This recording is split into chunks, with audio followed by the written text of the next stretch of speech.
What if I told you that a man once walked into a bank in broad daylight, pointed a loaded gun at a teller, cleaned out the register, and genuinely believed that nobody could see his face? No mask, no disguise, no getaway plan. Just lemon juice. And here's the most insane part. This story didn't just end with an arrest. This single act of breathtaking stupidity changed the entire field of psychology forever. The scientists who studied this man, they named a law after him. A law that explains why the dumbest people always think they're the smartest.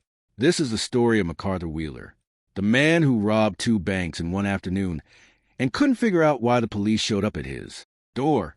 It's 1995, Pittsburgh, Pennsylvania, a city that still smells like steel and old dreams. McArthur Wheeler is 45 years old. No job, no plan, no real future. He's the kind of guy who just sort of exists, floating around, letting life happen to him, watching other people have things he doesn't. But McArthur wants money, bad, like desperately, and that hunger, that dangerous mix of desperation and just enough confidence, is about to push him somewhere he cannot come back from. Then, one ordinary afternoon, his friend Clifton shows up. Now, Clifton is not a good influence. Clifton is what you might call a career criminal. He's robbed several banks in a year before and never got caught. So in Clifton's head, he's a genius. And whatever nonsense comes out of Clifton's mouth next, McArthur is going to believe every single word of it.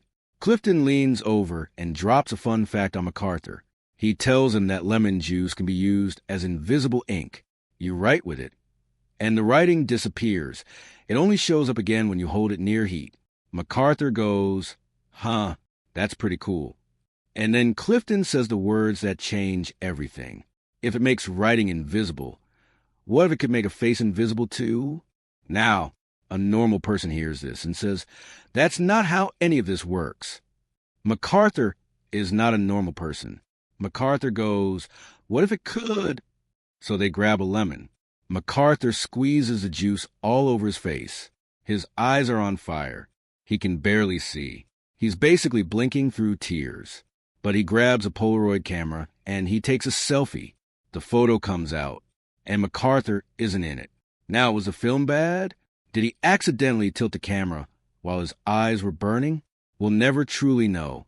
But McArthur stares at that blank Polaroid like he just discovered electricity. If this is already wild to you, I need you to smash that like button right now, because it gets so much worse. Stay with me. McArthur and Clifton are now completely, utterly, 100% convinced that they have discovered an invisibility hack. They don't tell anyone. They don't run to the news.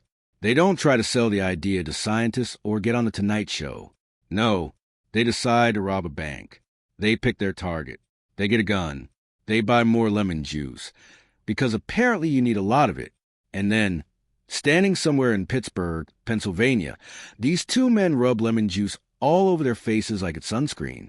Their eyes are burning. Their vision is blurry. They're basically weeping, but they don't care. They're invisible, and invisible men don't need masks. So they drive to the first bank, and they just walk in. No disguises, no hats, no nothing. Their bare faces out there for every security camera in the building to capture in full high-definition glory. McArthur pulls out the gun. He shouts at everyone to stay calm. Clifton is backing him up. The tellers are terrified. The room freezes. McArthur walks up to the teller. He orders her to hand over the cash. She's shaking. She gives him what she has in her drawer, a bag with about $5,200 in it. And I need you to picture this. McArthur looks at the teller, and he actually says, "Don't worry, I do have a face. It's just invisible." As if she can't see him standing right there, gun in hand, lemon juice drying on his cheeks. They flee. They get in the car. They count the money. And then, instead of going home and never doing this again, they look at each other and go, "Let's do it again."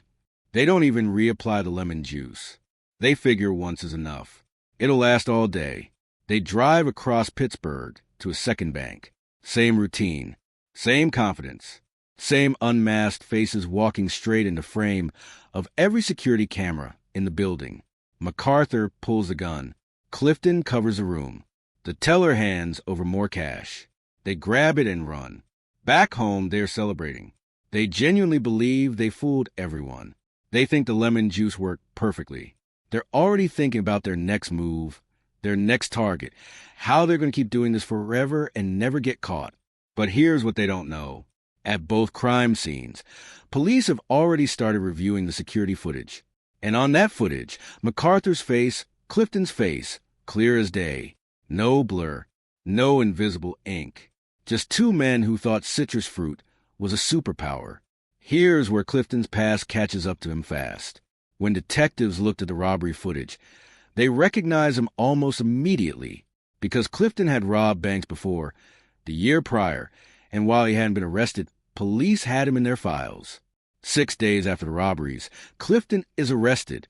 McArthur, meanwhile, is still at home, not hiding, not running, just living his life, completely unbothered. McArthur refused a plea. He went to trial. He got 24 years. And here's where this story does something extraordinary. Because two psychology professors, David Dunning and Justin Kruger, read about this case in the newspaper. And they asked a question that had never been formally studied before. How does a person become so confident in something so completely wrong? In 1999, they ran the experiments. They published the results. And they discovered something that changed psychology forever. The less you know about a subject, the more you tend to overestimate how much you know about it. They called it the Dunning-Kruger effect. You've heard of it. Everybody has. It's referenced in boardrooms and classrooms and therapy sessions around the world. And it exists because two men rub lemon juice on their faces and try to rob a bank. So the next time someone at work acts like they know everything about something they clearly know nothing about, you have a word for that now.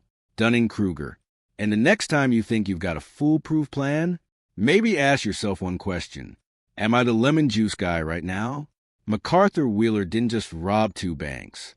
He accidentally gave the world a mirror, a way to look at ourselves, our blind spots, our overconfidence, the things we think we know, and ask whether we're seeing clearly or whether our eyes are just burning from the juice. If this story hit different for you, drop a comment below and tell me. Have you ever met a real-life Dunning-Kruger? And subscribe. Because every week on Last Witness, we find the cases nobody else is talking about. The ones that are stranger than fiction. The ones that leave a mark. I'll see you in the next one.